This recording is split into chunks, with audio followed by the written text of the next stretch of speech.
¿Estamos? Sí, ahí está grabando.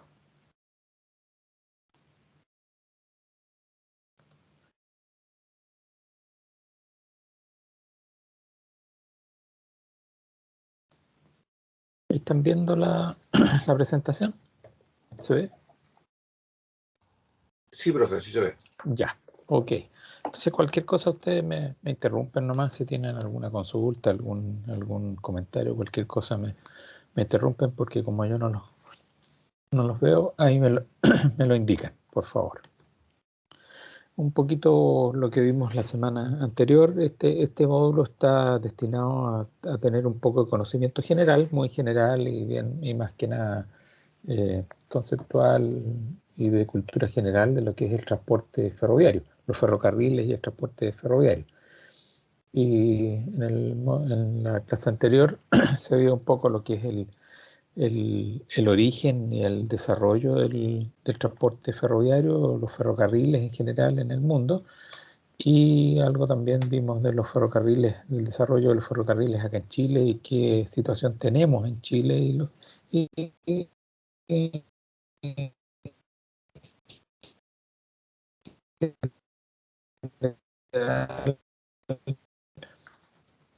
la situación de los ferrocarriles, conceptos inherentes a tratar de hacer un poco más expedita la explotación minera, que se empezaron a generar estas ideas de carritos y cosas que ayudaban a la gente a poder hacer los trabajos de manera más productiva. Sin embargo, el impulso o el desencadenamiento, digamos, del transporte ferroviario se dio en la segunda mitad del siglo XIX por el invento, el desarrollo de la máquina de vapor, que primero fueron máquinas de vapor estática que generaban movimiento mecánico a partir del vapor, ¿cierto? Y después fue uno de los principales desarrolladores, George Stephenson, que hizo la máquina de vapor móvil con ruedas y eso pudo empezar a generar movimiento de tracción pudiendo acarrear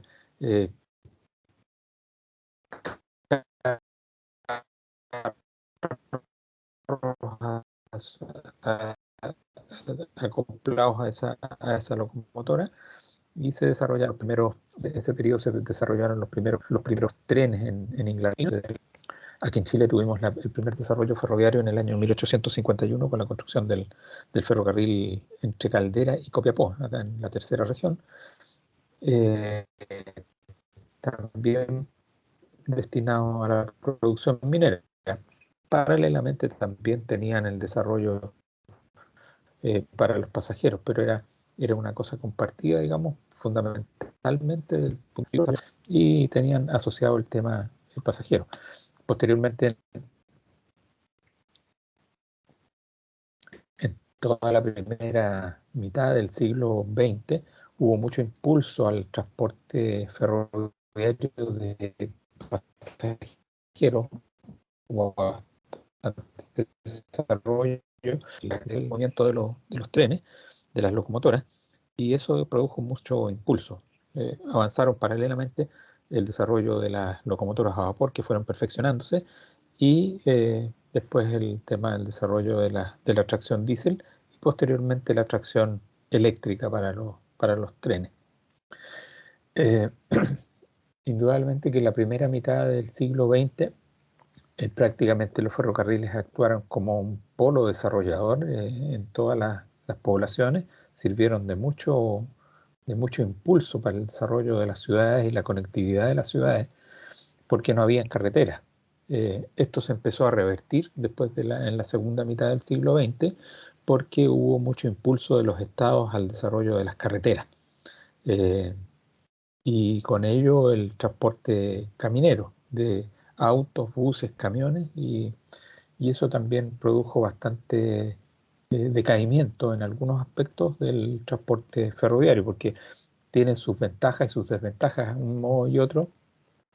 El ferrocarril tiene su posibilidad de transportar mucho material con poco gasto de energía, a diferencia del transporte carretero que necesita mucha más energía, unas 2 o 3 veces la energía que necesita el ferrocarril para moverse, eh, pero el transporte carretero ofrece la posibilidad y la versatilidad de poder hacer servicios de puerta a puerta, entre comillas, de puerta a puerta, o sea, de origen de carga hasta hasta el destino de la carga.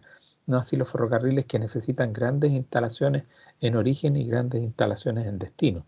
Normalmente se hacen transportes de estación a estación o de origen donde están los centros productivos, fundamentalmente centros productivos, graneleros, mineros y de grandes cantidades de líquidos, combustibles, en fin, eh, hacia las zonas portuarias de embarque de estos productos. Aquí en Chile tenemos ejemplos muy prácticos de transporte ferroviario masivo en los centros mineros hacia las zonas portuarias.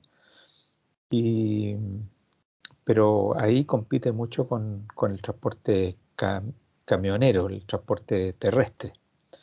Eh, Tampoco ha sido muy parejo este desarrollo. En Chile tenemos nosotros más del 90% de la carga que se mueve en Chile, de la carga productiva, se mueve por carreteras y solamente un 7, del orden de un 7% se mueve por ferrocarril, o sea, no alcanza a llegar ni siquiera al 10% lo que se transporta por ferrocarril en Chile en general.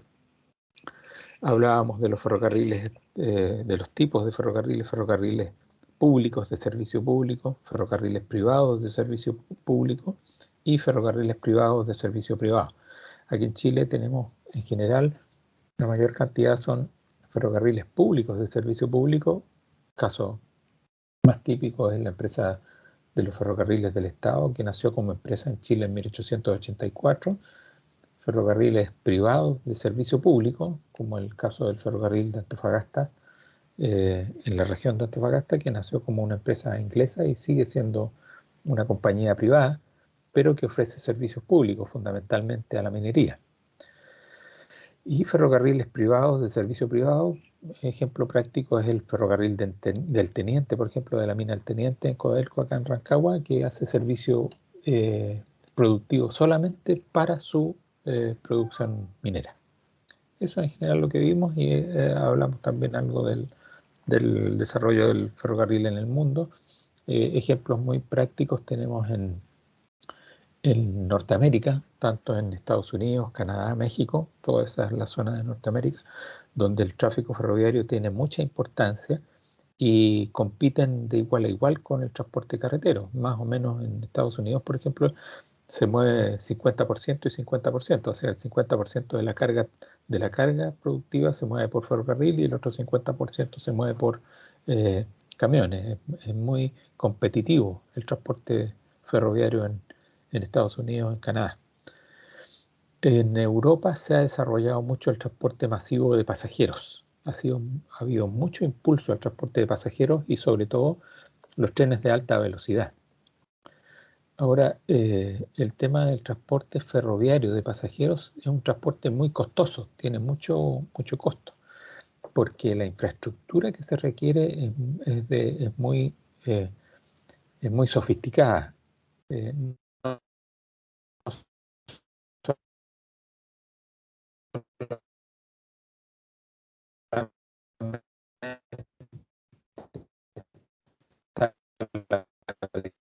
No solamente la navegación ferroviaria, señalización, comunicaciones, estaciones, control de tráfico, en fin, son todos elementos que cada día necesitan ser más sofisticados y sobre todo en los trenes de alta velocidad. Por lo tanto, las inversiones que se requieren son muy altas y para poder justificar esas inversiones, para que se paguen esas inversiones, se requiere un movimiento muy masivo de pasajeros.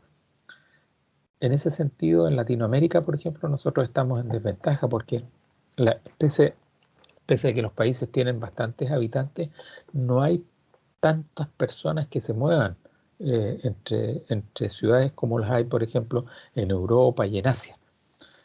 Japón es uno de los principales iniciadores de todo el sistema de transporte ferroviario de alta velocidad Y claro, para ellos, por supuesto, el desarrollar los ferrocarriles de alta velocidad es un beneficio social para poder mover todo y los beneficios sociales son altísimos. Si no existieran en Japón, por ejemplo, los ferrocarriles, o en China, los ferrocarriles masivos y de mayor velocidad, prácticamente esos países no podrían subsistir o desarrollarse económicamente. Cosa que no sucede, por ejemplo, en Chile. Nosotros tenemos bastante desventaja en ese sentido porque uno piensa al tiro, podríamos tener trenes a lo largo de Chile, podríamos tener trenes de alta velocidad. Sin embargo, como les comentaba recién yo, el- las inversiones que es necesario hacer son demasiado altas y se requerirían decenas de años para poder llegar a justificarse esas inversiones.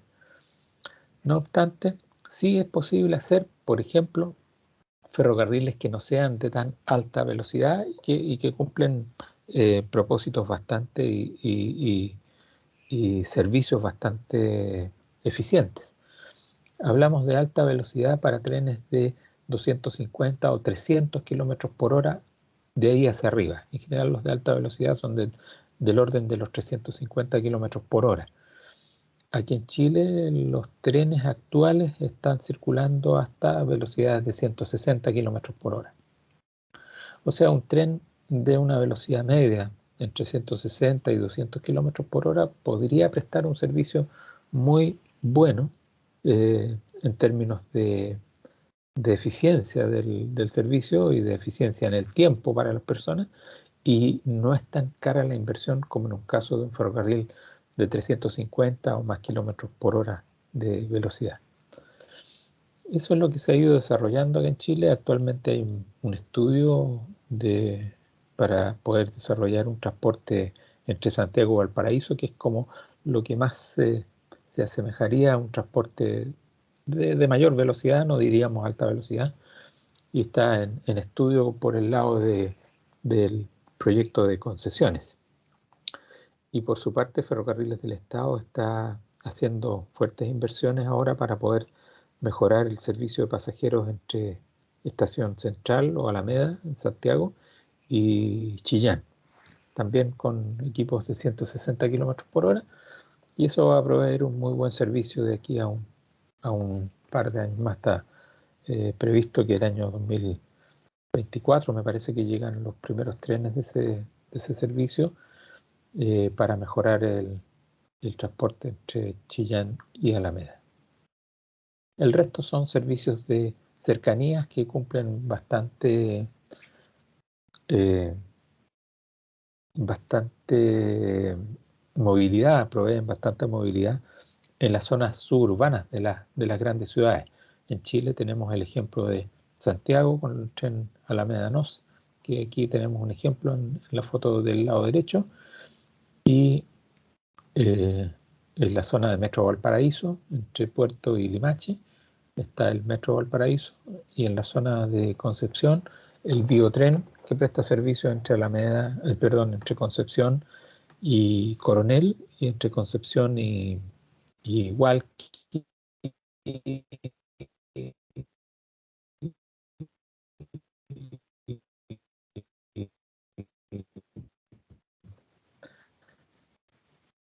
Temuco, Victoria, en fin, hay varios servicios de cercanía con trenes nuevos que están llegando a enfocarnos en la infraestructura del transporte ferroviario.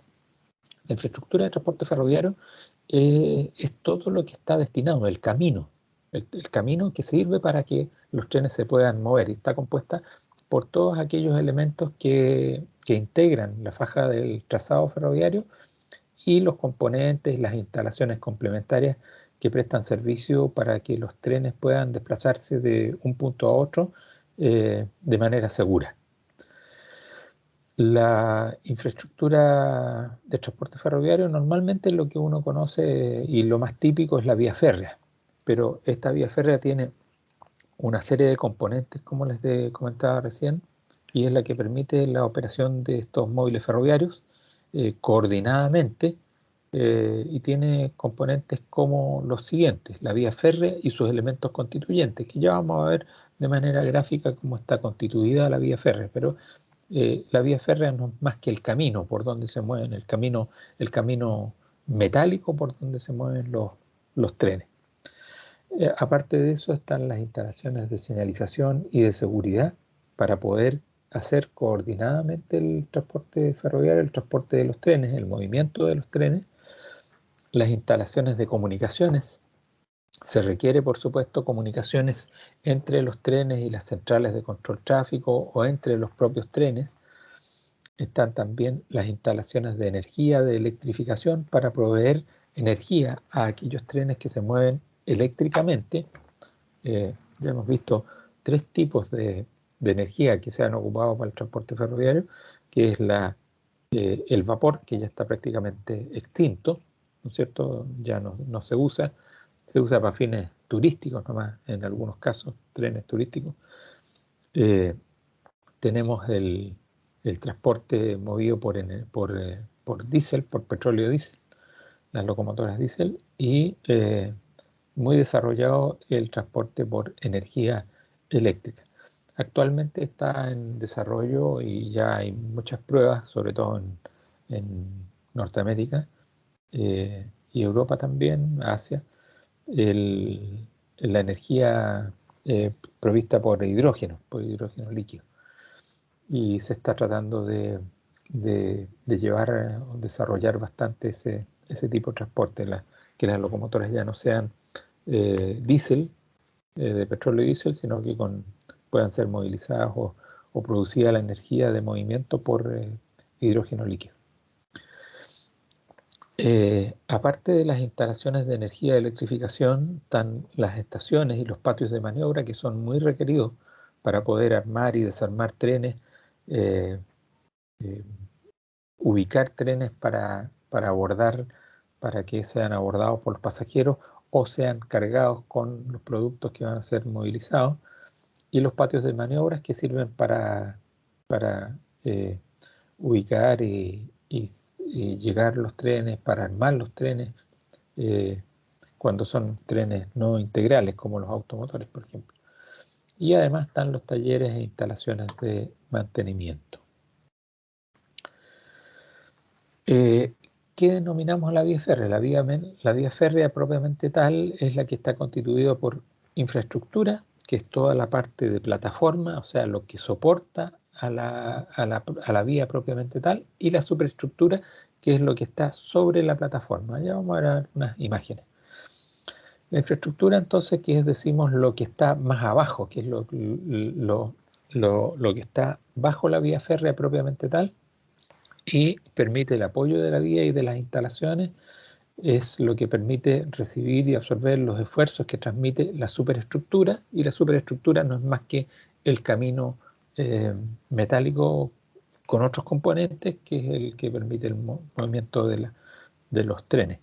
Y además, esta infraestructura permite la evacuación de todas las aguas lluvias, de los canales, de los ríos por los cuales transcurre la vía férrea, y esta plataforma está compuesta por terraplenes o cortes en el desarrollo tal como lo tienen los caminos, y las obras que llamamos nosotros los ingenieros obras de arte, que son los puentes, las alcantarillas, los viaductos, los túneles, ¿no es cierto? Todas esas en general son las obras de arte. La superestructura, por su parte, se define como lo de arriba, es decir, lo que está sobre esta plataforma que soporta a la vía férrea, y constituye el paquete estructural. Es una constitución estructural compuesto por los dos rieles que están apoyados sobre los durmientes, y para poder ser firmemente apoyados sobre los durmientes son colocados o armados a través de lo que denominamos sujeciones. Y los durmientes, a su vez, están apoyados y embebidos sobre una capa en general, lo que se usa es una capa de ripio chancado, ripio partido, ¿no es cierto? Piedra chancada, que es lo que comúnmente se denomina como balasto. El balasto de la vía, que es una capa de piedra que permite trabazón, pero además permite evacuar las aguas lluvias, es lo que se denomina el balasto y que permite todo este paquete estructural formado por rieles, durmientes, sujeciones y balasto, es lo que se denomina la superestructura y están destinados a la recepción de los esfuerzos producidos por los vehículos ferroviarios y transmitirlos finalmente hacia la plataforma. Los rieles también, como vigas continuas, tienen la tarea de resistir y transmitir los esfuerzos de estos vehículos a través de sus ruedas, ¿no es cierto? Los rieles como viga se diseñan como si fueran una viga metálica continua. Guían también el material rodante con ayuda de las pestañas de las ruedas y conducen las corrientes de señalización y de los circuitos de vía que vamos a ver más adelante en las vías señalizadas y electrificadas. Y conducen también las corrientes de retorno en aquellos casos de tracción eléctrica, ¿no es cierto? Ahí están los rieles apoyados sobre los durmientes, y los durmientes pueden ser de varios tipos. Esta es la forma típica de un riel, ¿no es cierto? Es lo que tenemos aquí en la foto de la derecha, que tiene una base o patín, un nervio central y la cabeza o el hongo de la parte superior, que es lo que permite que se afirme la rueda. Es como una viga doble T en el fondo, ¿no es cierto? Una viga doble T en que la parte superior es un poco más restringida, no es tan ancha como una viga doble T común y corriente. O una viga I, ¿no es cierto? Tiene la parte superior más angosta, pero más robusta para poder resistir la presión de las ruedas metálicas, que lo que vemos aquí en la foto central. Y estos elementos que están aquí al lado de los rieles y que permiten fijar los rieles con los durmientes son lo que normalmente se denominan sujeciones de rieles, y hay de diversos tipos. Bajo los rieles están los durmientes, y los durmientes no son más que vigas transversales que permiten el apoyo de los rieles y finalmente transmitir esos esfuerzos que se reciben los rieles hacia la plataforma. Aquí en la foto de la izquierda vemos una vía recién construida sobre durmientes de madera, afirmada directamente sobre una plataforma y antes que le sea colocada la capa de balasto. En las dos fotos de la derecha vemos una vía ya armada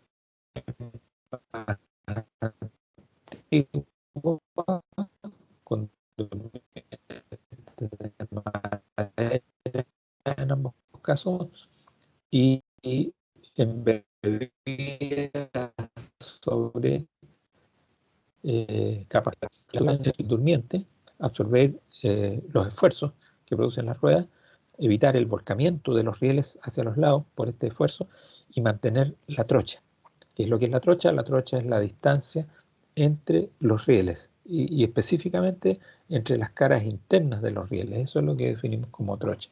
Entonces las sujeciones mantienen, ya sea rígidamente o elásticamente, los rieles sobre los durmientes. Aquí en estas fotos vemos algunos ejemplos de sujeciones elásticas. ¿Por qué sujeciones elásticas? Son elementos que tienen una cierta forma como unos verdaderos clips que permiten un cierto movimiento elástico hacia arriba y hacia abajo, es decir, permiten una cierta absorción de movimiento aunque estén férreamente afirmando los rieles sobre los durmientes. Otras sujeciones que se denominan rígidas, por ejemplo, es no colocar estos clips directamente sobre los rieles, sino que colocar eh, eh, unos pernos verticales que se llaman tirafondos, todas de tipo rígido. Eran clavos rieleros o tirafondos. Y esos clavos o tirafondos afirmaban rígidamente los rieles a los durmientes. Eh, eh,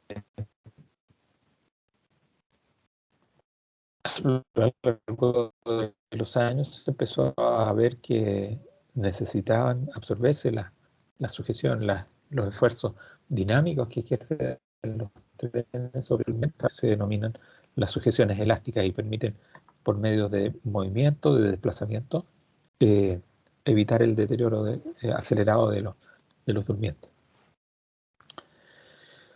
El balasto o lastre, digamos lastre chancado, que está constituido por piedra triturada, tiene el objetivo, tiene la tarea de amortiguar y distribuir todas las cargas que vienen desde las ruedas y a través de los rieles hacia la plataforma.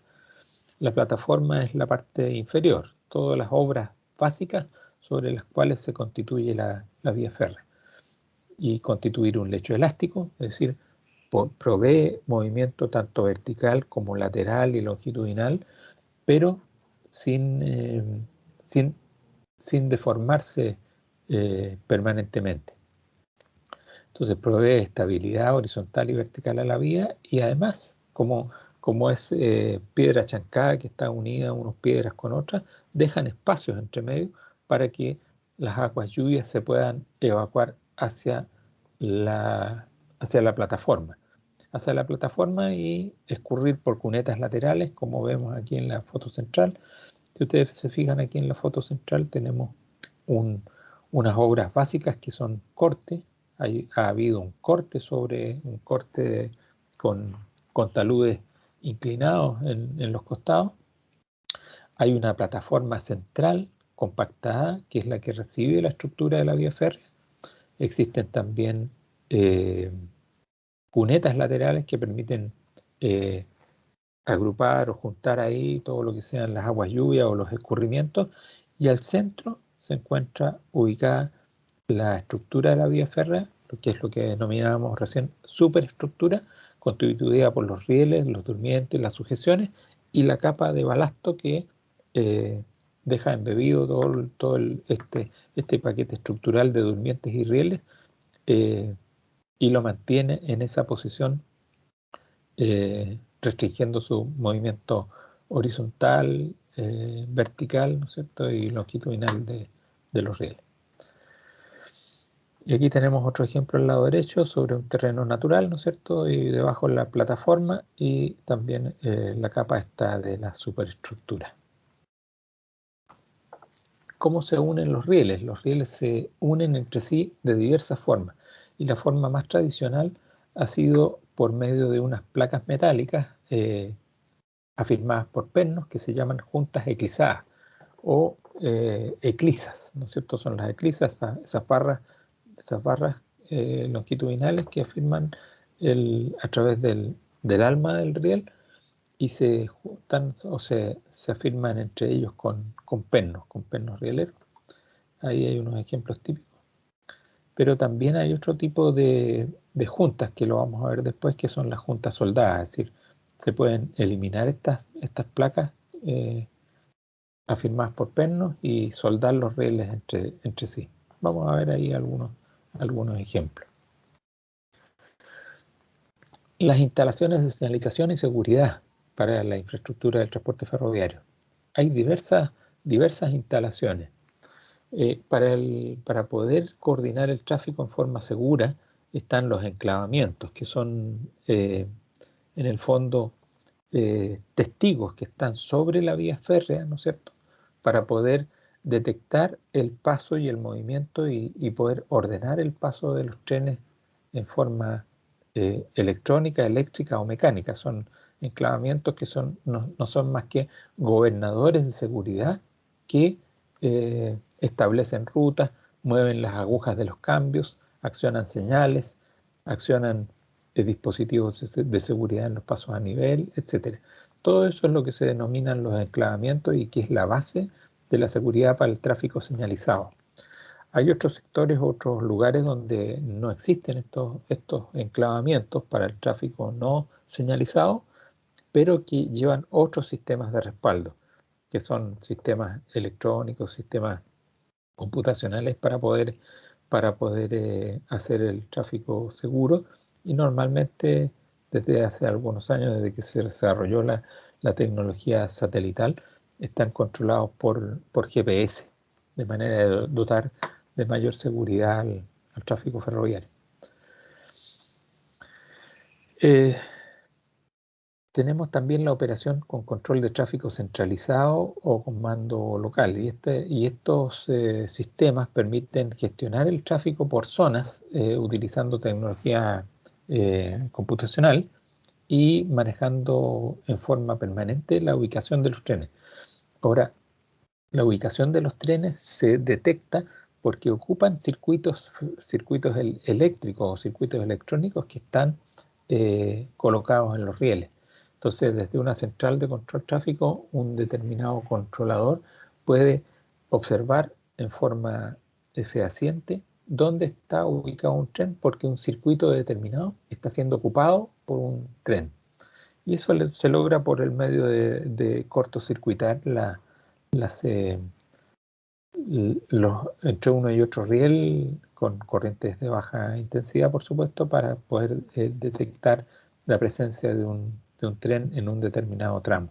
Y se generan blocks, se generan espacios por ejemplo, hectómetros o tramos de vía señalizados con un mismo circuito, de manera de decir que ese determinado circuito que está ubicado en el kilómetro tanto, está siendo ocupado por un determinado tren. Esos son los blocks para el control y la gestión de tramos entre estaciones. Y esos pueden ser automáticos o pueden ser manuales también. Y finalmente tenemos los pasos a nivel señalizados, los cruces a nivel, que es el hecho de proteger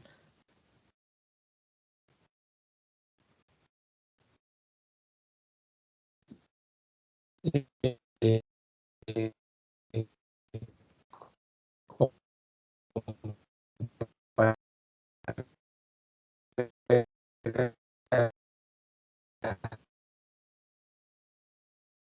lo que les he comentado, en la parte de la foto central derecha tenemos una central de control tráfico donde los controladores pueden ver en sus pantallas o en pantallas generales, tal como es la típica central de control tráfico, pueden ver el desarrollo de todas las vías y esos esquemas que se ven en esas pantallas es el reflejo de los circuitos de vía que hay en forma física en los rieles. Y a través de ellos los controladores pueden ver, por ejemplo, en color amarillo, en color verde o en color rojo, la ocupación o desocupación de los diversos circuitos, eh, y esa ocupación es generada por las propias ruedas de los trenes. Ahora, hay otros sistemas, además, otros sistemas de audiofrecuencia, como por ejemplo los que vemos aquí en la foto izquierda, que no solamente ocupan los circuitos de vía para poder detectar la presencia de un tren, sino que a través de componentes electromagnéticos pueden detectar la masa de un tren e incluso poder gobernar al tren.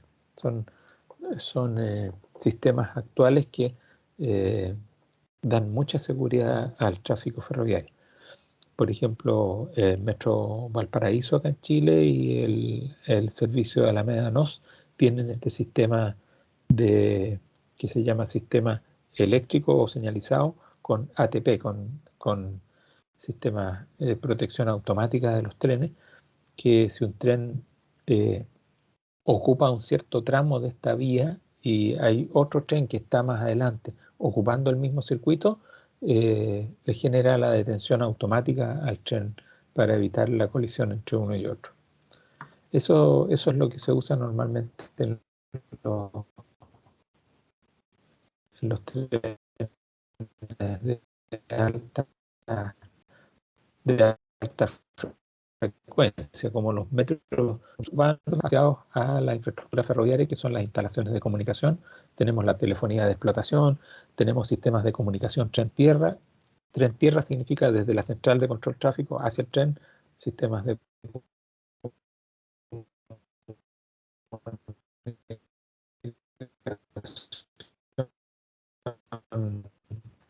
eh, en permanente,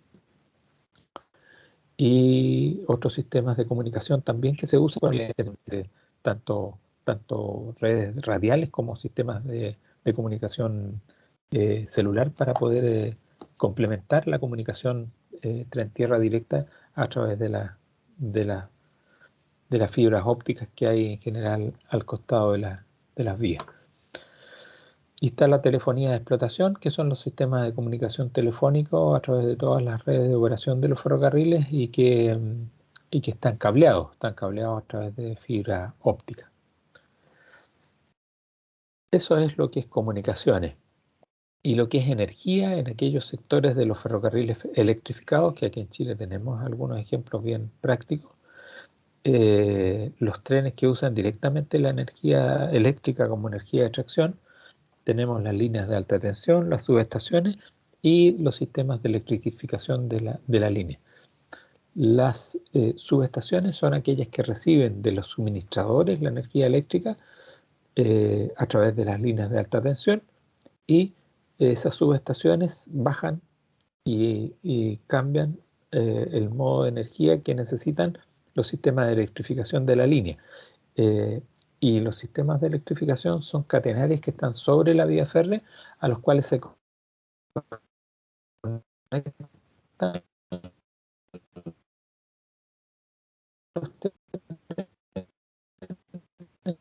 para poder tener que pasa a ser entregada para la energía, para los cables que están sobre la vía férrea, que normalmente tenemos los cables de contacto, los hilos de contacto, que son sobre los cuales se colocan los pantógrafos que hay sobre los techos de los automotores y esos toman la energía por contacto, ¿cierto? Sobre ese cable que es el hilo de contacto. Y para que este hilo de contacto esté lo más parejo posible, tiene que tener un cable sustentador. Y ese cable sustentador es el que tiene una forma de catenaria, ¿no es cierto? Con, con eh, elementos que sustentan y dejan lo más recta posible eh, esa, esos hilos de contacto para ser tomados por los automotores o por los equipos ferroviarios eléctricos directamente. Entonces esa energía eléctrica sirve para mover directamente los motores de tracción que están en, en los ejes ferroviarios. Y bueno, hay otros carros de servicio que permiten incluso trabajar con energía dada, las catenarias, hacerles mantenimiento para poder mantenerlas en el mejor estado posible. Otra infraestructura complementaria son las estaciones y los patios de maniobra, como ya les mencionaba antes, son las estaciones de pasajeros, las estaciones de transferencia de carga, estaciones mixtas que permitan en general ambos tipos, tanto el servicio de pasajeros como la carga, y los patios de maniobra, que son infraestructura de operaciones ferroviarias, que está destinada al acopio, al armado y desarmado de los trenes, las líneas de clasificación de carros y despacho de servicios de pasajeros y de carga. Y hay otras instalaciones que son para el mantenimiento de la reparación de las locomotoras y de los automotores y para reparación de los coches y los carros. Después vamos a ver qué diferencia hay entre locomotoras y automotores y entre coches y carros. Aquí tenemos algunos ejemplos típicos de la infraestructura ferroviaria, que son estaciones, por ejemplo, estaciones de pasajeros. Estas son estaciones en España, de trenes, por ejemplo, tenemos ahí el tren de alta velocidad española, con estaciones que permiten que los pasajeros puedan abordar de manera segura los trenes. Aquí tenemos algunas instalaciones de mantenimiento de equipos. En este caso tenemos las dos fotos de la izquierda, son fotos acá en la zona cercana a la estación central de Ferrocarriles del Estado, donde se mantienen actualmente los trenes que hacen servicio interurbano y servicio suburbano, acá el Metrotren NOS. Y también existen instalaciones de mantenimiento liviano y de mantenimiento también intensivo de locomotoras o equipos de carga, como una foto de más a la derecha. Y estos son patios de maniobras y patios de clasificación de, destinados a la operación de carga. Por ejemplo, en la foto de más a la izquierda tenemos una vía que conecta a diversos desvíos, donde se van acopiando y ordenando los trenes para ir armándolos de acuerdo a su origen y a su destino, si son carros vacíos, carros cargados con diversos tipos de productos y se ordenan y se arman los trenes para poder salir desde ahí mismo hacia sus destinos. Acá abajo en la foto inferior tenemos un punto de eh, origen de carga, por ejemplo, es un servicio de transporte de mineral de hierro, donde a través de barcos llegan a un punto, se acopia el hierro y se carga a ferrocarril y ahí sale masivamente hacia algún destino.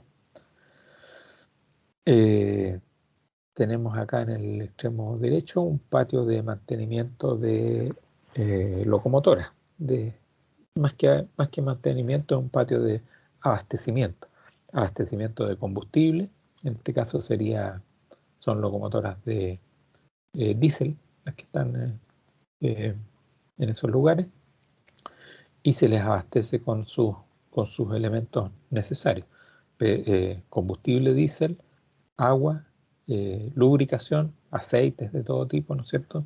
Y también arena para los sistemas de arenado en el caso de el resfalamiento de las ruedas, que ya vamos a ver en su momento cuando conozcamos lo que es la tracción ferroviaria.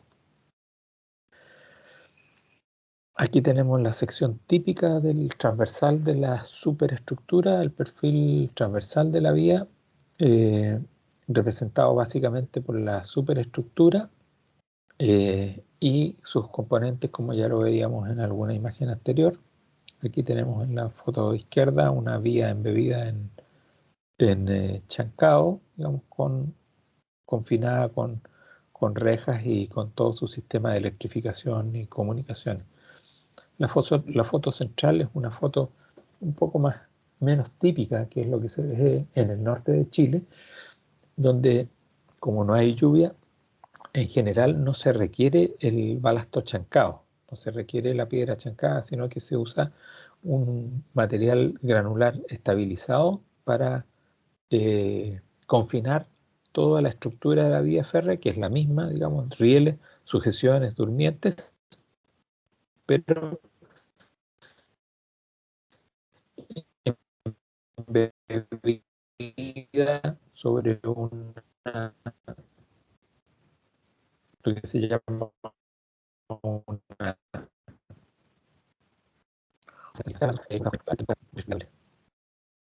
Este es el esquema típico que nosotros vemos, la plataforma abajo, que es todo el terreno natural, por supuesto mejorado, compactado, como debe ser. Tenemos los taludes, los cortes, las cunetas que sirven para evacuar las aguas lluvias, y tenemos las diversas capas, que es subbalasto, balasto, la durmiente o traviesa, digamos, como le llaman en general los españoles tienden a llamar de traviesas a los durmientes, son arriba es lo que denominamos la superestructura y de ahí hacia abajo es la infraestructura. Aquí tenemos un esquema típico de nuestras vías en corte, donde está abajo la plataforma, las cunetas con sus dimensiones típicas que deben ser, eh, cuánto debe ser la dimensión de la capa de balasto y la electrificación, qué altura deben tener los postes y las catenarias colocadas sobre la vía, y las distancias a las cuales deben estar las señalizaciones y los postes también de la vía para poder generar galio. Más fotos ahí de lo que es la estructura típica de la vía. Aquí tenemos una doble vía con catenaria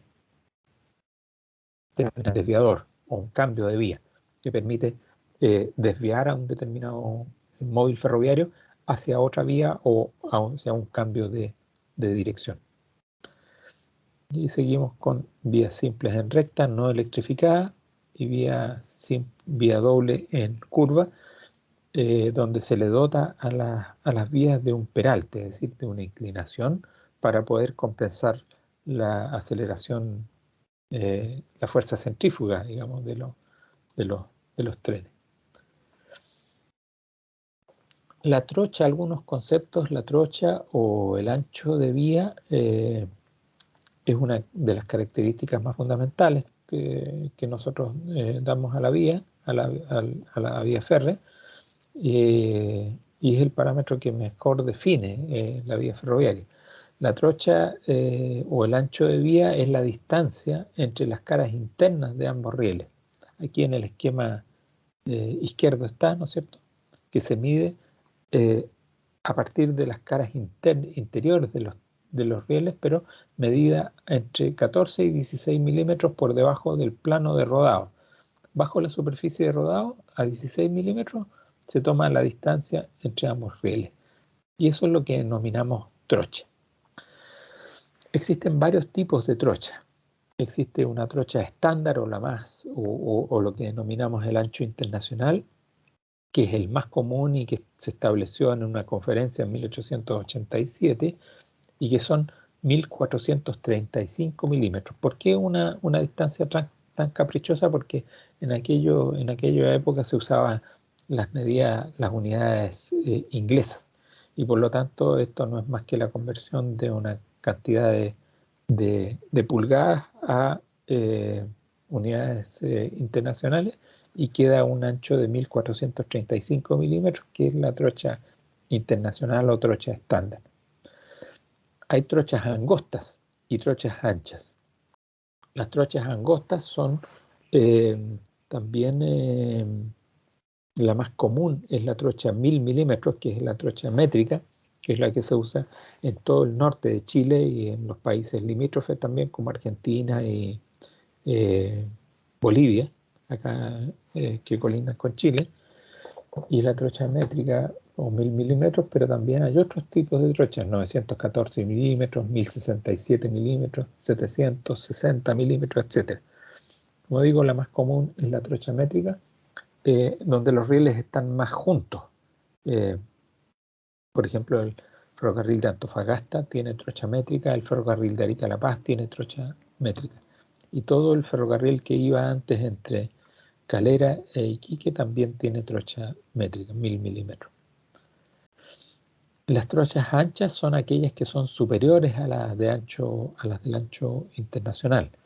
La más común son la trocha ibérica, 1668 milímetros, y la trocha ancha inglesa o india, que es la que tenemos acá en Chile, de 1676 milímetros. Esta es la que usa los ferrocarriles del Estado de Chile, entre Valparaíso, Santiago y Puerto Montt, con todos sus ramales. Esa es la trocha que tenemos acá en Chile, 1676 milímetros. ¿Cuál es el capricho de haber usado esa trocha? Probablemente eso esté en el origen de los ferrocarriles acá en Chile. En 1850, cuando empezaron a construirse los ferrocarriles aquí en Chile, el primer ferrocarril que se hizo, el de Caldera a Copiapó, se construyó en trocha estándar, en 1435 milímetros. Sin embargo, el primer ferrocarril para el transporte de pasajeros, que fue el ferrocarril de Santiago a Valparaíso, lo construyeron y lo proyectaron empresas inglesas. Y en esa época los ingleses usaban mucho lo que es la trocha que se usaba también masivamente en la India, y es la misma que se adoptó acá en Chile, 1676 milímetros. Y de ahí ya todo el trazado de las vías férreas aquí en Chile, en la zona centro-sur, quedó con esa trocha de 1676 milímetros. Existe otra cosa que también es la inclinación de los rieles y la conicidad de las llantas. Para poder moverse y para poder ajustarse adecuadamente, los rieles no van en general verticales sobre los durmientes, sino que se colocan con una cierta inclinación hacia adentro, hacia el lado de la trocha. Y esa inclinación es de 1 en 20 o de 1 en 40. Normalmente es de 1 en 20, es decir, el riel se coloca un poquito inclinado con un ángulo de inclinación de un veinteavo. Y las ruedas también, las ruedas ferroviarias, las ruedas metálicas ferroviarias, también tienen una inclinación compatible con esa inclinación de los rieles, de manera de poder generar un buen ajuste interno. Y existen algunas holguras que son necesarias para poder generar el movimiento adecuado sin excesivo rozamiento entre ruedas y rieles. Por otro lado, también existe la necesidad de generar un sobreancho en curvas. Las ruedas o los ejes ferroviarios son básicamente rígidos, no tienen movimiento entre sí. No es como las ruedas de los vehículos, por ejemplo, que tienen un diferencial y que permiten un movimiento distinto entre la rueda derecha y la rueda izquierda. No, los ferrocarriles son ejes rígidos que tienen rígidamente o solidariamente colocadas las llantas. Por lo tanto, para que puedan estos ejes rígidos moverse en curvas, es necesario dar un sobreancho en la ubicación de los rieles. Entonces, en las rectas existe las trochas que nosotros estábamos denominando recién, las trochas angostas, estándar o anchas, pero son fijas, ¿no es cierto?, en recta. En las curvas nosotros tenemos que, dependiendo del radio de la curva, dotar a la ubicación de los rieles de un sobreancho, es decir, colocarlos un poco más separados para poder generar esta holgura de movimiento y puedan inscribirse adecuadamente las ruedas rígidas sobre esas curvas. Entonces, por ejemplo, dependiendo del radio de la curva, estos son conceptos que uno los ve normalmente en topografía, ¿no es cierto? Dependiendo del radio de la curva, nosotros dotamos a esas curvas de un ensanche, es decir, una ubicación más separado. Por ejemplo, para curvas de radios menores o iguales que 180 metros de radio, dotamos a la curva de 25 milímetros, o sea, los rieles quedan un poquito más separados. Por ejemplo, una trocha de 1000 milímetros, al momento de construir la curva de radio 180, nosotros decimos que la trocha ya no va a ser 1000, sino que va a ser 1025 milímetros. Si la curva está entre 180 y 300 metros de radio, la dotamos de un sobreancho un poquito menor, que es 20 milímetros. Y así sucesivamente hasta llegar a recta o curvas de radios de mayor a 550 metros, que son prácticamente rectas, donde no las dotamos de sobreancho. Para curvas entre 550 y 450 metros de radio, 5 milímetros de sobreancho, es decir, en ese caso quedaría en la trocha métrica, por ejemplo, 1000 más 5 milímetros, quedaría de 1005 milímetros construidos. Eso es para, como les indicaba, para que estos elementos rígidos que son los ejes y su rueda puedan inscribirse. Existen otros conceptos, por ejemplo el gálibo. ¿Qué es lo que es el gálibo? La sección transversal de referencia que permite dar cabida, el contorno total que permite dar cabida al material rodante ferroviario. Y esos tienen medidas mínimas dependiendo de cómo sean los equipos ferroviarios que nosotros vamos a circular por una determinada vía. Eso lo denominamos gálibo, ¿no es cierto? Gálibo vertical y gálibo horizontal. El gálibo vertical es la altura mínima que tienen que tener las obras, muros, puentes, la ubicación de la catenaria, la inclinación superior de los túneles, en fin, todas esas cosas tenemos que construirla con una cierta distancia mínima, para poder darle cabida a los trenes que pasan por debajo. Esos son los gálibos, y como les decía yo, los más relevantes son los gálibos verticales y el gálibo horizontal. Y estos se especifican a través de diagramas. Existen diagramas donde uno dota de normativamente o reglamentariamente los gálibos que tienen que tener las obras de arte, los túneles, los puentes, ¿no es cierto? Si son puentes de estructuras superiores, tienen que tener distancias mínimas para que el material pueda pasar libremente. Y esos esquemas o esos diagramas se establecen en las normativas de, de construcción de los diferentes ferrocarriles, deben ser eh, respetados.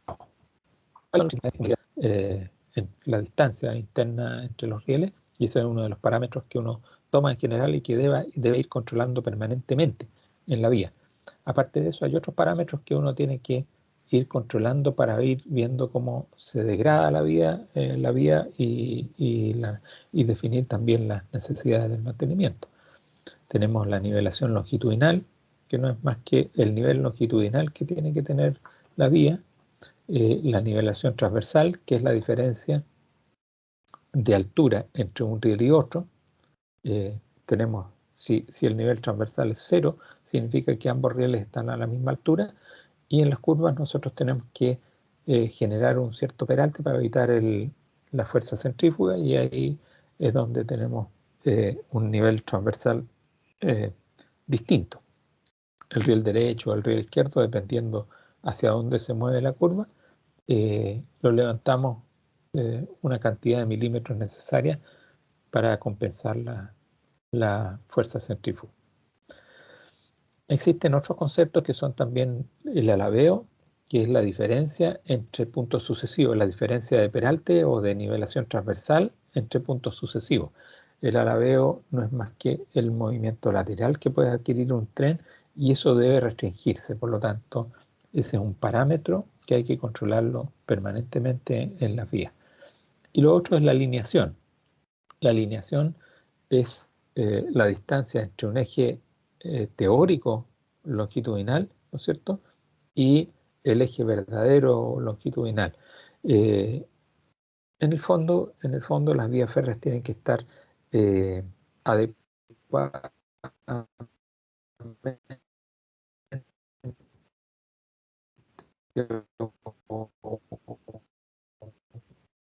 o suavemente distribuidas longitudinalmente, ¿no es cierto?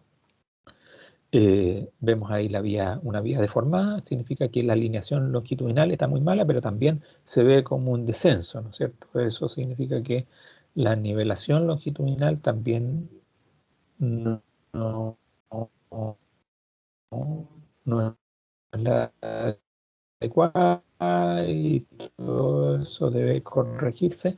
Se mide permanentemente los rieles para evitar que los carritos, los bogies, las ruedas de los equipos salgan de la vía. Y aquí está un elemento que es una regla trocha a nivel que permite medir de manera práctica y manual la trocha. Existen otros elementos que son carros registradores de vía que tenemos acá en Chile también, que permiten de manera electrónica ir determinando todos esos parámetros.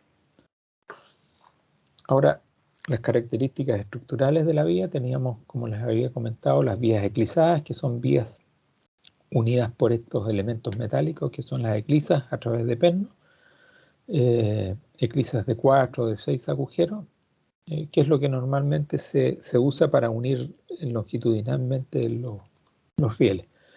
Pero también las vías pueden ser continuas, ¿cierto? Y se hacen continuas por medio de soldaduras. Se sueldan los rieles con diversos tipos de soldadura, y se deja un riel como si fuera continuo, como si fuera una sola barra entre estación y estación.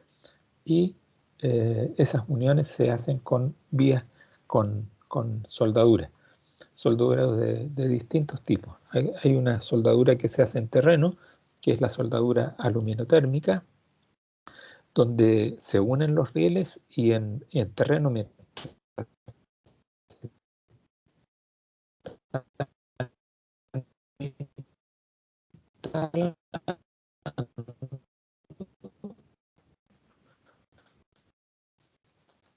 se hace una fusión de un material que es de aporte, perdón, y se genera la unión soldada continua. Existe otro tipo de soldadura también, una soldadura eléctrica de tope, donde por medio de corrientes eléctricas se hace la fusión de los extremos de los rieles. Eso se hace en terreno o en planta también, y se logra unir ambos rieles en forma longitudinal. Con eso se evita que quede una unión, como en el caso de acá de la unión eclipsada, que queda una discontinuidad.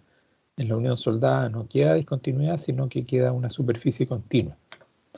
Y eso se hace actualmente acá en Chile. Aquí tenemos una foto típica de la zona norte, de la tercera región, un ferrocarril que transporta mineral de hierro en la zona de Vallenar, donde hay riel soldado continuo en gran parte de la vía. Eh, eh, los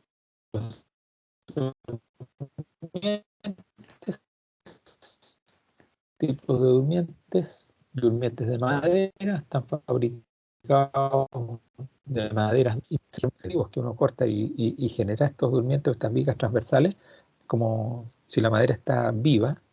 Tiene componentes de líquidos, de celulosa, en fin, de otra serie de cosas que los hacen fácilmente degradarse o podrirse. Entonces, lo que se ocupa para construir los durmientes de madera, en general, son aquellos árboles que ya están prácticamente sin vida, y en toda su parte central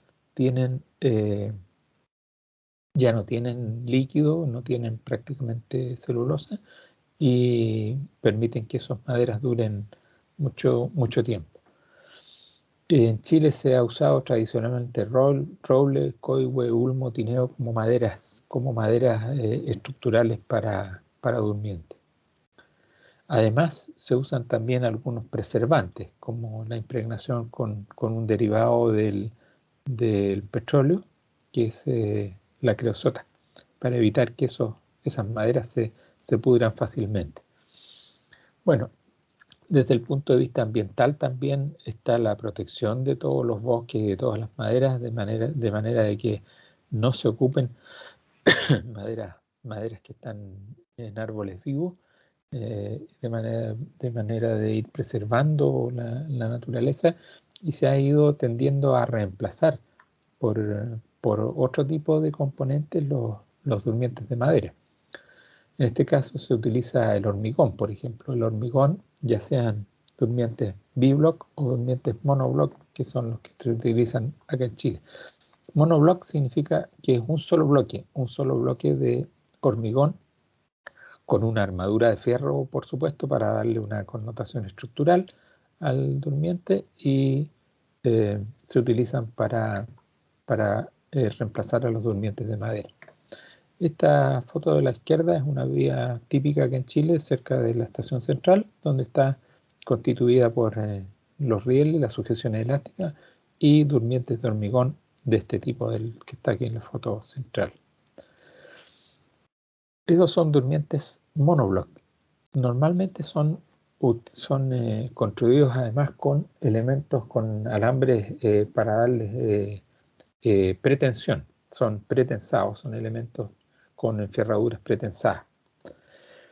Y tenemos los durmientes de hormigón biblock, que en Chile casi no se usan, que son dos bloques de hormigón unidos por una barra metálica estructural, y permiten la fijación de ambos bloques de hormigón de manera muy, muy firme. Y aquí tenemos la vía constituida al lado derecho con durmientes de hormigón biblock, que en general no son pretensados ni postensados. Estos son de armaduras tradicionales, y normalmente es una armadura circular, una armadura helicoidal la que se usa, más otra enferradura que son para poder sostener adecuadamente el hormigón. También se utilizan, y esto tiene un desarrollo más antiguo, también se utilizan durmientes metálicos. Los durmientes metálicos son fabricados en aceros estampados de alta resistencia, y son en general los que más duran, pero sí son bastante más caros que los durmientes de madera y durmientes de hormigón. Son bastante más durables. En Chile, los primeros ferrocarriles que se hicieron de montaña, por ejemplo, tenían durmientes de metálicos. El ferrocarril trasandino, el ferrocarril de Arica a La Paz se construyeron originalmente, sobre todo en las zonas de alta gradiente, de mucha pendiente hacia arriba, en ferrocarriles de montaña fundamentalmente, se construyeron con durmientes de eh, metálicos. Actualmente también se están desarrollando mucho y se están haciendo pruebas para poder lograr un desarrollo consistente, durmientes de plásticos o compuestos, digamos, elementos que son fabricados en caucho o con plásticos como compuestos, siempre hechos a partir de materiales reciclados. Esto genera bastante beneficio porque al final se está utilizando, se está reutilizando material de desechos, sobre todo material plástico. Y están dando bastante buenos resultados. Está en pleno desarrollo este tipo de durmientes y tienen una connotación o una forma bastante similar a la de los durmientes de madera. Acá en Chile ya estamos haciendo algunas pruebas con este tipo de durmientes de caucho y plástico o compuestos en general. También se utilizan este tipo de elementos para generar cruces a nivel, superficies de cruces a nivel con componentes reciclados. Los aparatos de vía o desviadores, en primer lugar, son elementos estructurales de la vía, son elementos mecánicos que permiten efectuar conexiones entre dos o más líneas, ¿no es cierto? Permiten desviar los trenes o material rodante de unas vías a otras. Ahí tenemos ejemplos típicos, ¿no es cierto? Una vía con una derivación, una vía con una derivación, y eso está compuesto por una zona de agujas y una zona de cruzamiento, zona de cambio propiamente tal. Y las agujas son las que permiten determinar la dirección que va a tener el móvil hacia la recta o hacia la curva. Uno normalmente denomina rama recta o vía recta, que es la original. En esta foto de la derecha, por ejemplo, las agujas están posicionadas para que los trenes tomen la dirección recta, y si esas agujas se mueven hacia el lado derecho de esta foto, el tren tomaría, o el material rodante tomaría la desviación hacia la curva. Existen otros elementos que son las travesías, que permiten el cruzamiento a nivel entre dos o más vías férreas, ¿cierto? Aquí no tienen ningún tipo de movimiento, son elementos fijos, ¿no es cierto? Pero que permiten que dos vías que están cruzadas horizontalmente puedan circular trenes en ambos sentidos. Por supuesto que deben ser muy bien regulados desde el punto de vista del tráfico, con elementos de seguridad, con semáforos, con algún tipo de coordinación, de manera que no se produzcan, por supuesto, colisiones entre ambos vehículos.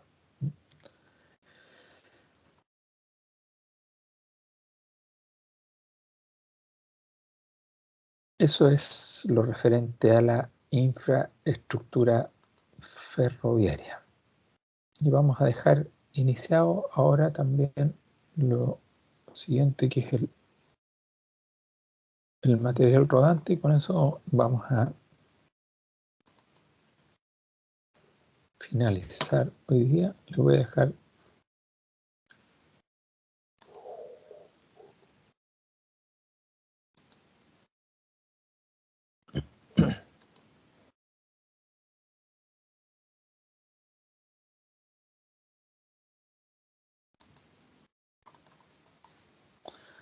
el material rodante ferroviario. ¿Qué es lo que es el material rodante ferroviario? Material rodante es todo el equipo que circula por las vías férreas. Son todos aquellos vehículos que poseen un sistema de rodado metálico en general, ¿no es cierto? o compuestos, de manera que puedan circular sobre las vías férreas, que son estos sistemas constituidos por los rieles, los durmientes y el lastre como superestructura. ¿Por qué digo que puede ser compuesto? En general, todos los trenes o todos los equipos tienen ruedas metálicas. Sin embargo, puede haber una combinación en que hay material rodante que pueden tener ruedas neumáticas. Pueden tener neumáticos como, como elemento para moverse, pero para poder, aquí tenemos los ejemplos típicos, el metro de Santiago, la línea 1, por ejemplo, los trenes tienen ruedas neumáticas que se mueven sobre unas barritas de hormigón, que son las guías, los elementos por donde tracciona y se mueven los trenes, pero además tienen ruedas metálicas internas que van apoyadas sobre rieles metálicos y son las que hacen las guías de por dónde va el tren.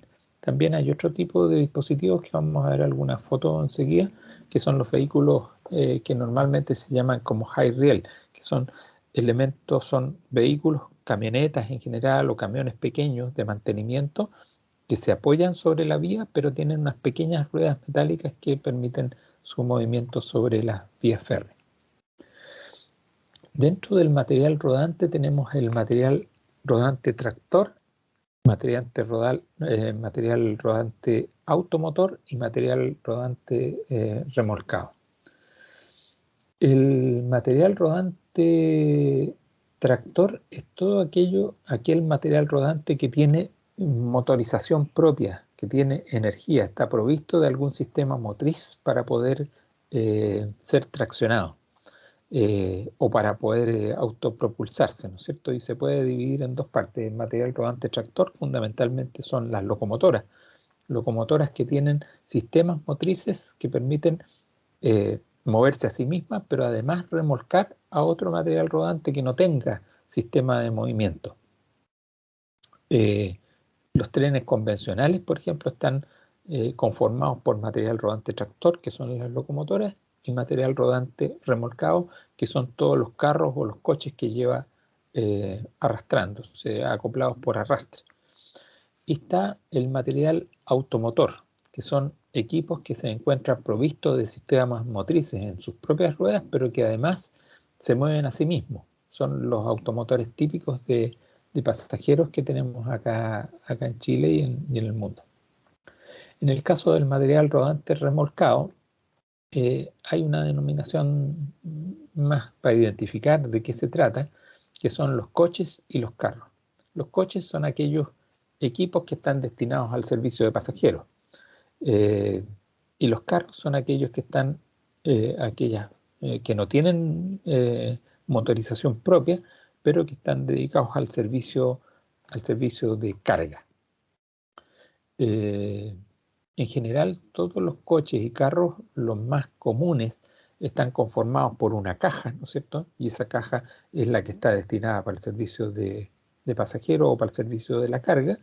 Y aparte de esa caja tienen un sistema de ruedas que están soportadas sobre unos pequeños carritos que se denominan en general bogies que están compuestos por dos ejes cada uno y por lo tanto un carro o un coche en general tienen dos bogies cada uno y esos bogies tienen un cierto movimiento que son girables. Ya vamos a ver algunos esquemas.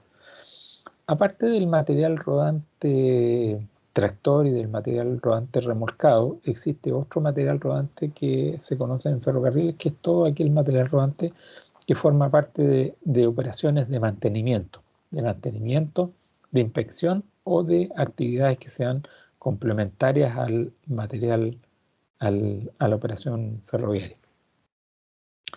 Dentro del material rodante tractor tenemos las locomotoras, que son aquellos equipos que poseen fuerza tractiva, fuerza de tracción propia para dar movimiento a sí mismos y a los convoyes o al resto de conjunto de piezas, carros, coches, ¿no es cierto?, que componen los trenes. En las primeras épocas, cuando el desarrollo de los ferrocarriles, Cuando se empezó a desarrollar el transporte ferroviario, las locomotoras a vapor eran las que constituyeron los equipos de tracción principales, ¿no es cierto? Y esos fueron desplazados después por las locomotoras eléctricas y las locomotoras diésel eléctricas que fueron desarrollados en toda la primera mitad del siglo XX. En el caso de las locomotoras eléctricas, estas alimentan sus motores de tracción con la energía que captan directamente de las líneas eléctricas, de las catenarias, ¿no es cierto?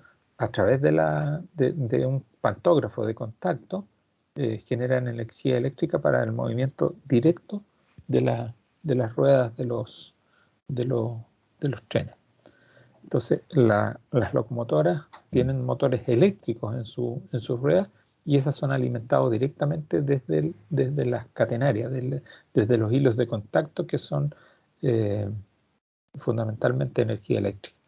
Por otro lado, las locomotoras diésel eléctricas tienen también motores eléctricos en sus ruedas, pero la energía eléctrica no es captada desde, desde las catenarias, desde los hilos de contacto, sino que son generadas en las propias locomotoras con una planta diésel. Es decir, el motor diésel que tienen las locomotoras diésel eléctricas generan energía eléctrica para el movimiento de los motores eléctricos que van sobre las ruedas. Las locomotoras originalmente se hablaba de caballos de vapor, ¿no es cierto? Cuando originalmente eran las locomotoras de vapor. Y después esto se fue transformando a caballos de fuerza o kilowatt, dependiendo de las locomotoras eléctricas, ¿no es cierto? En el fondo son unidades de potencia. Actualmente las locomotoras diésel, las locomotoras eléctricas, tienen desde los 2000, 3000, 4000 hasta 5000 caballos de fuerza o HP y las locomotoras eléctricas más comunes del orden de 4000, 5000 y 6000 kilowatts de potencia. Las locomotoras actuales pueden funcionar no solamente en forma individual, sino que también en mando múltiple, es decir, uno puede acoplar varias locomotoras juntas y gobernarlas operacionalmente desde una sola de las cabinas, por medio de acoplamientos o de cables de unión entre ellas y actúan como si fuera una sola locomotora. Acá en la zona sur de Chile se ocupa la tracción doble, lo más común. En el norte, como es una zona más montañosa, se requiere mayor capacidad de tracción y, por ejemplo, en el ferrocarril de Antofagasta se ocupa tracción triple, es decir, 3 locomotoras actuando en conjunto, hasta 4 locomotoras actuando en conjunto en un extremo del tren, o a veces incluso se hacen operaciones mixtas, que son 3 locomotoras en punta y 2 locomotoras en el medio del convoy o en la parte de atrás del convoy empujando. Y así operan hasta con 5 locomotoras en conjunto. Este es un esquema típico de la locomotora, que en general este mismo esquema se ve de una manera un poco más clara en este esquema a colores, donde está la locomotora, que es un cuerpo estructural, digamos, que tiene una cabina con todos los controles y los mandos, y tiene locomotora diésel eléctrica, y que tiene sus ruedas. En general tienen entre 4 y 6 ruedas las locomotoras diésel eléctricas. Tienen aquí cada una de ellas un motor de tracción eléctrico en sus ejes. Cada uno de ellos tienen un motor de tracción eléctrico. Entonces, ¿de dónde reciben la energía eléctrica? De este motor principal. Al medio tenemos el motor diésel que mueve un alternador o un generador principal y un generador auxiliar, y estos generadores principales y auxiliares son los que generan, por el movimiento del motor diésel, la energía eléctrica que es necesaria para mover estos motores eléctricos que están en los bogies, en los ejes. Y esto es alimentado, por supuesto, petróleo diésel que tienen aquí debajo en un estanque, y hay otros elementos que son complementarios, que es un turbocargador para poder mejorar la performance del motor diésel, inyectando más aire, y tienen otros elementos que son para enfriamiento, y otros sistemas que son complementarios, que son los frenos, que ya los vamos a ver más adelante. Después vienen los automotores. Yo creo que por la hora vamos a dejarlo aquí. Son automotores, son vehículos destinados al transporte de pasajeros. Vamos a mostrar unas imágenes nomás y con eso dejaríamos cerrada la clase de hoy día. Los automotores son vehículos destinados fundamentalmente al transporte de pasajeros y que tienen elementos necesarios para efectuar su propia tracción. Es decir, son coches en el fondo autopropulsados que no necesitan tener locomotoras que puedan arrastrarlo. Es decir, tienen motores, generalmente motores eléctricos, pero también pueden ser diésel eléctricos, y están conformados por un coche o por más coches, pueden ser 3 o 4 coches, y tienen sus propios sistemas de movimiento. Aquí tenemos algunos esquemas típicos, automotores. El de la izquierda, el servicio que presta, perdón, el automotor que presta el servicio a Chillán. Al medio tenemos un automotor español. Acá a la derecha una foto muy antigua de un automotor alemán que circuló acá en Chile hasta la década de los años 50 del siglo pasado. Y abajo tenemos el automotor que hace el servicio Talca Constitución. Del lado izquierdo, un automotor de un solo coche que hace el servicio entre Arica y Tacna. Y estos son automotores más modernos, que son los que están llegando actualmente a Ferrocarriles del Estado. Son automotores tanto eléctricos como diésel eléctricos, que están empezando a incorporarse a los servicios en este caso, de Concepción y de Victoria a Temuco. Son automotores de tecnología muy nueva, actual, de hecho recién construido, y que están llegando por estos días, digamos, en estos últimos meses se han recibido 12 automotores de este tipo para este servicio.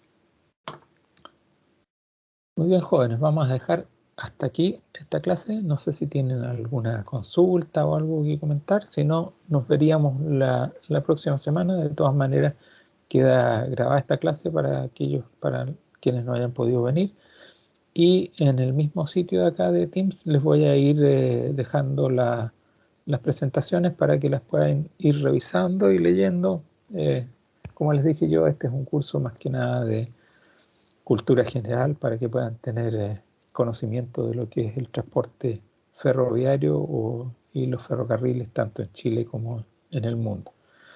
Así que les agradezco mucho su asistencia y nos estaríamos viendo la próxima semana en la tercera sesión. Vamos a tener 4 sesiones y en la última sesión les dejo ahí un pequeño trabajo con algunas consultas, con algunas preguntas, para que podamos hacer la evaluación final del curso, que espero que no debería tener nadie problemas para obtener una muy buena nota. Ok, muchas gracias y nos estamos viendo el próximo sábado a la misma hora, a las 8:30, me parece que es una hora adecuada, hasta las 10. Gracias, que estén bien. Chao, profe, que esté bien. Chao, profe, que esté bien. Igual. Profe, lo que pasa es que estoy buscando el material de la semana pasada, las grabaciones, y no lo puedo encontrar. ¿Cuál es el grupo? Porque tengo dos. Uno que se llama Módulo de Ferrocarriles, que lo hizo usted. Sí. Y el otro es el grupo que teníamos para las otras dos clases, para aeropuerto Ya. Es en el módulo de ferrocarriles. Ahí está. Y ahí está la grabación también. En el módulo de ferrocarriles. Y ahí también voy a subir, no lo he subido todavía, todo el material de la semana pasada, y voy a subir el de la clase de hoy día. Es que, claro, lo que pasa es que tampoco lo veo. Estoy acá en el módulo de ferrocarriles de la semana pasada, ni siquiera está en la grabación. Entonces no lo encuentro. Ya. Yo la tengo a mano, entonces si no está, la voy a subir también, la grabación de la semana pasada, porque a mí me figura ahí. Ya, profe, muchas gracias. Nos Ok, estamos viendo. nos vemos. Cuídese.